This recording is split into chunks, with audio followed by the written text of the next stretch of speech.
एक समय की बात है, एक गुरु का एक शिष्य था। वो शिष्य युवा था और उसकी उम्र लगभग 16 वर्ष की थी। वो शिष्य रोज भिक्षाटन के लिए गांव में जाता था।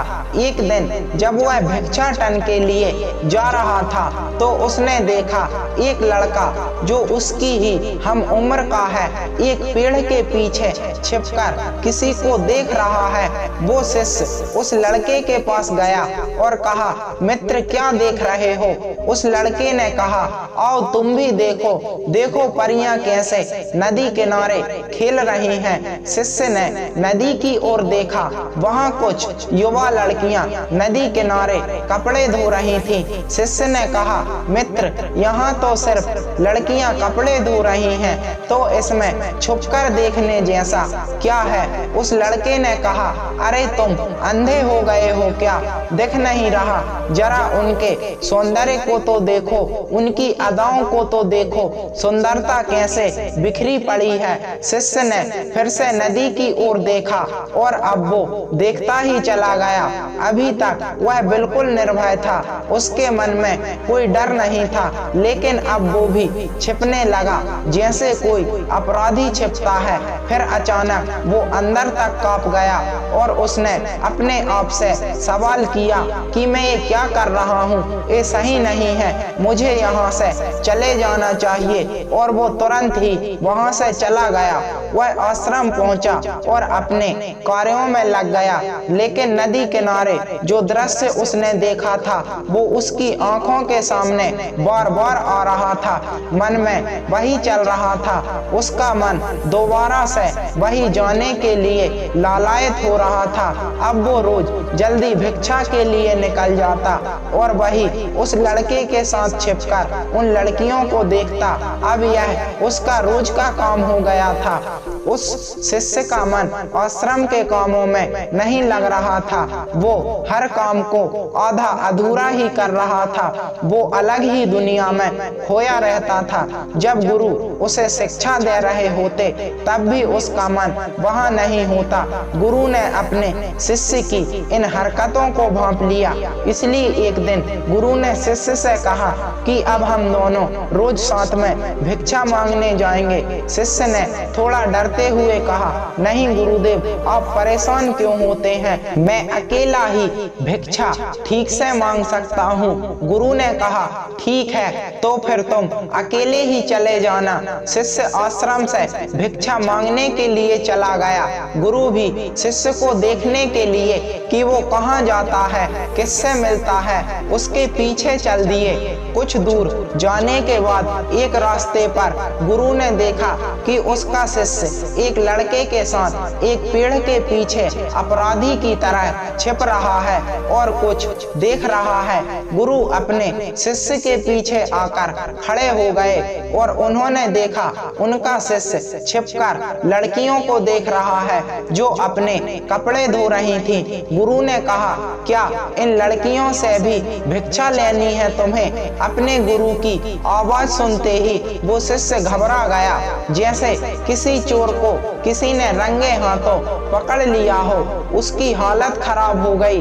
वो कुछ बोल भी नहीं पा रहा था और दूसरा लड़का वहां से भाग गया। शिष्य के मुख से कुछ टूटे फूटे शब्द ही निकल पा रहे थे। वो अपने गुरु से नजरें नहीं मिला पा रहा था। गुरु ने कहा, मेरा शिष्य तो निर्भय था, उसे तो किसी का डर नहीं था, लेकिन तुम तो डर के मारे कांप रहे हो। शिष्य ने डरते हुए कहा, गुरुवर, इसमें मेरा कोई दोष नहीं है। उस लड़के ने मुझे बहका दिया था। आपकी शपथ खाकर कहता हूँ, मैं अब ऐसा नहीं करूँगा, मुझे माफ कर दीजिए। गुरु ने कहा, कोई बात नहीं पुत्र, लेकिन इस बात का ध्यान रखना, हम जैसी संगति करते हैं वैसे ही विचार हमारे होने लगते हैं। इसलिए अच्छी संगति करो ताकि हमारे भीतर सकारात्मक ऊर्जा प्रवाहित हो। वो शिष्य फिर से अपने आश्रम के कार्यों पर ध्यान देने लगा। उसने उस रास्ते से भी जाना बंद कर दिया। वो दूसरे रास्ते से जाता, वो अपना काम ध्यान से करता, लेकिन धीरे धीरे उसके भीतर क्रोध की उत्पत्ति होने लगी। वो दूसरे शिष्यों पर क्रोध करता, वो बेचैन रहता और ना ही सही समय पर भोजन करता। उसका भोजन भी आधा हो गया। एक रात गुरु ने शिष्य से कहा, अब तक कितनी बार तुम अपनी शपथ तोड़ चुके हो? ये सुनते ही शिष्य अपने गुरु के चरणों में गिर गया और रोते हुए बोला, गुरुदेव, कई बार मैं उस शपथ को तोड़ चुका हूँ। उसके बाद कई बार शपथ भी ले चुका हूँ, लेकिन हर बार वो टूट जाती है। मेरा मन मेरे नियंत्रण में नहीं है। मैं चाहता तो हूँ अपने मन से सारे बुरे विचारों को निकाल दूं, लेकिन चाहकर भी मैं ऐसा नहीं कर पा रहा हूँ। गुरु ने शिष्य को उठाया और आश्रम के बगीचे की ओर ले गए और कहा, देखो, यहाँ पर कुछ नालियां बनी हुई हैं, जिनसे नदी का पानी इन पौधों तक आ रहा है और यह पानी निरंतर एक बहाव से आ रहा है। क्या तुम इस बहाव को रोक सकते हो? शिष्य ने कहा, हाँ, क्यों नहीं। शिष्य ने कुछ रेत उठाकर उस नाली में डाल दिया। वो पानी थोड़ी देर के लिए रुका और फिर से उस रेत के ऊपर से निकल गया। गुरु ने कहा, अरे ये पानी तो रुका ही नहीं।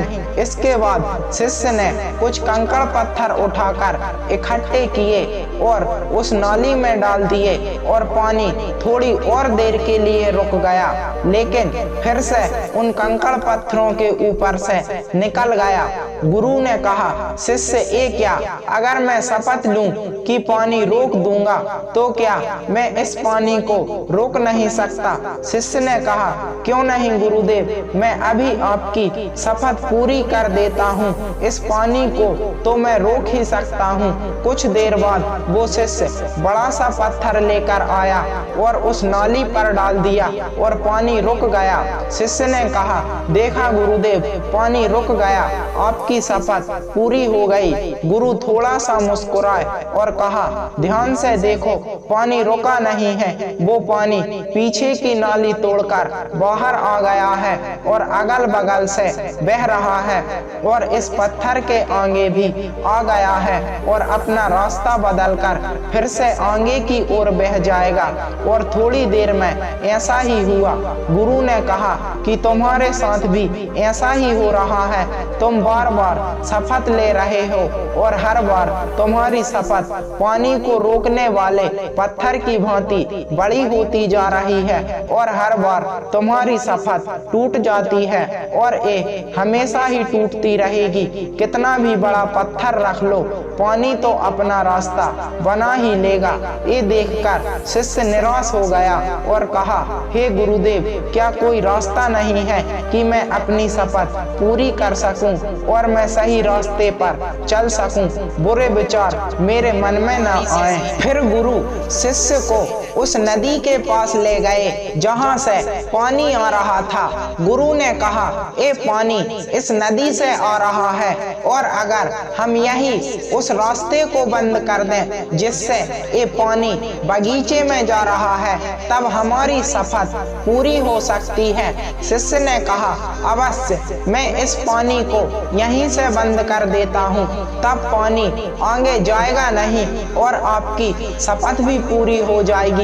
शिष्य ने नदी से निकलने वाले रास्ते को भरपूर मेहनत करके पत्थर से बंद कर दिया, परंतु फिर आगे गुरु ने कहा, एक बात बताओ, अगर हम इस पानी को और अधिक खोल दें, दुगना, 4 गुना या 10 गुना या पूरी नदी का पानी बगीचे की ओर मोड़ दें, तो क्या होगा? शिष्य ने कहा, तब गुरुदेव, बगीचे में जितने पेड़ पौधे हैं सब नष्ट हो जाएंगे वहाँ कुछ नहीं बचेगा।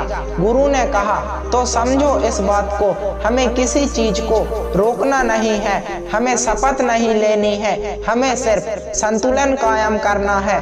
ज्यादा पानी से भी पौधे नष्ट हो सकते हैं और कम पानी से भी पौधे नष्ट हो सकते हैं। जीवन पनपता है तो संतुलन से, और संतुलन से ही जीवन चलता है। शिष्य ने कहा, लेकिन गुरुदेव, हमारे मन में जो बुरे विचार आते हैं उन्हें मैं कैसे रोकूं? गुरु ने कहा कि रोकने की आवश्यकता नहीं है। जो भी विचार तुम्हारे भीतर है, तुम्हारे ही कारण है, उन कारणों पर चिंतन करो। और कहीं ऐसा तो नहीं कि तुमने नदी का पूरा पानी अपने बगीचे में छोड़ दिया है, इसलिए हर तरफ पानी ही पानी दिखाई देता है। कोई जीवन नहीं, कोई ऊर्जा नहीं, कोई पौधा नहीं, केवल पानी, काम वासना का पानी। शिष्य ने कहा, मुझे जगाने के लिए आपका बहुत बहुत धन्यवाद। उस दिन वह शिष्य रात को बहुत चैन की नींद सोया। सुबह उसने अपने कार्यों को पूरे मन से किया और उसी रास्ते से गया जहां वो लड़का उस पेड़ के पीछे आज भी छिपा था। वो उस नदी पर पहुंचा जहां पर वो लड़कियां कपड़े धो रही थीं। उसने लड़कियों से पानी मांगा। उनमें से एक लड़की ने उसे पानी पिलाया और शिष्य के चरण स्पर्श किए। शिष्य ने हाथ उठाया और कहा, तुम्हारा कल्याण हो। कहानी के सार में हमें दो सीख मिलती हैं। पहली सीख, संगति हमेशा सोच समझकर करनी चाहिए। जैसे खरबूजे को देखकर रंग बदलता है, उसी प्रकार से हर व्यक्ति पर संगति का असर ही पड़ता है। कहानी की दूसरी सीख हमसे कहती है कि जीवन में किसी चीज को जबरदस्ती रोकने का प्रयास नहीं करना चाहिए, बल्कि चीजों को संतुलित करने का प्रयास करना चाहिए। जिस प्रकार से भोजन में अगर नमक की मात्रा अधिक हो जाए तो भोजन बेस्वाद हो जाता है, और अगर नमक की मात्रा कम रह जाए तो भी खाना बेस्वाद हो जाता है। उसी प्रकार हमें जीवन में हर चीज को संतुलित रखना चाहिए।